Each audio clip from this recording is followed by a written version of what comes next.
Though Mac Miller did not lead a very long life, he did lead a very impactful one. Mac Miller was a rapper and producer who sadly passed away at the young age of 26 on the 7th of September 2018. He was an incredibly talented musician who left the world a better place than it was before he came, through his inspiring lyrics, beautiful music, and by raising awareness of issues that many easily miss. I've been a big fan of Mac for many years now. His music has moved and inspired me as an aspiring musician myself.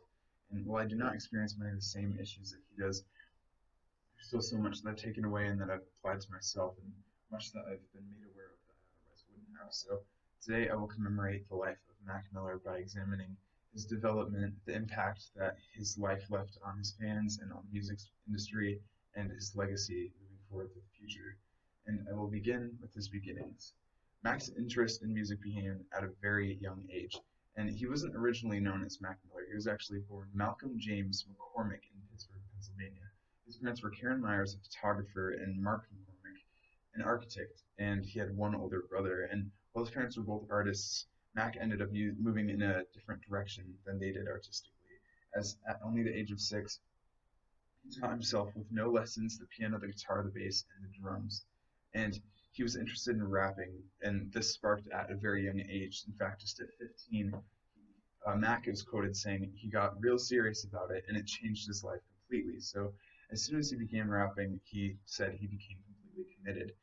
He originally went by Easy Mac and released one mixtape under the pseudonym titled "But My Mackin' Ain't Easy," but Easy Mac was short-lived. In fact, under his new title, he went through a huge amount of growth as an artist. And so he released several mixtapes under the name Mac Miller and began to gain traction. And he's really known for his intricate wordplay and a style more reminiscent of a bygone era of rap that had nearly been forgotten. His production, which he does himself, had a unique fusion of jazz and soul. And his first studio album, Blue Slide Park, was really a turning point in his music career, as it was a divergence from his previous frat rap, which focused more on drugs and drinking and partying. But his new album found some darker themes and motifs and showed that Mac still had a lot of room to grow. And he first really spoke openly about his drug addiction and depression on his album Good AM.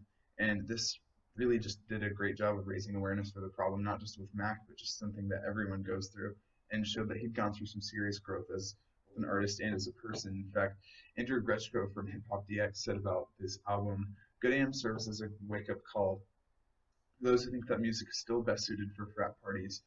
With a bright future ahead of him, Miller has positioned himself for career longevity so long as he can keep his demons behind him." So, though he grew a great deal before, it was really just shown the best in his final 2 albums.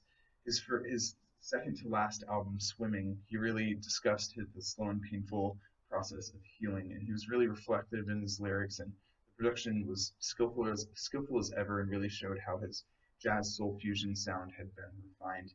And his posthumous album, Circles, is a reflection into his struggles, and it really discussed the struggles, but also how he got through them and how he was able to find peace and hope through these times, which really serves as a great inspiration to all of his listeners. And his legacy doesn't just live through his music, but he will always be remembered for raising awareness of so many issues that so many face, and his goodness to others.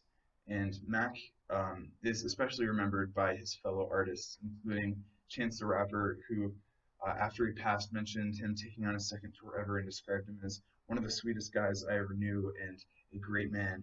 And Solange Knowles said about him that he always exuded so much kindness and goodness, and said, "Thank you for sharing your gifts with us all." And well, Mac had his struggles, but he did in the end make the world a far better place.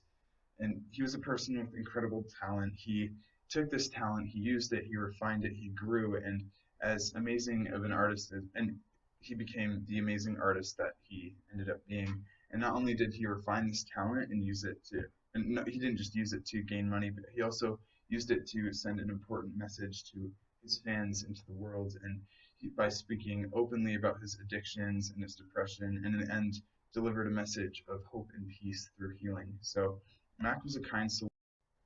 Mac was a kind soul who changed the world for the better, and though he is gone, the countless lives that he touched and the countless people that he inspired will forever carry on his legacy.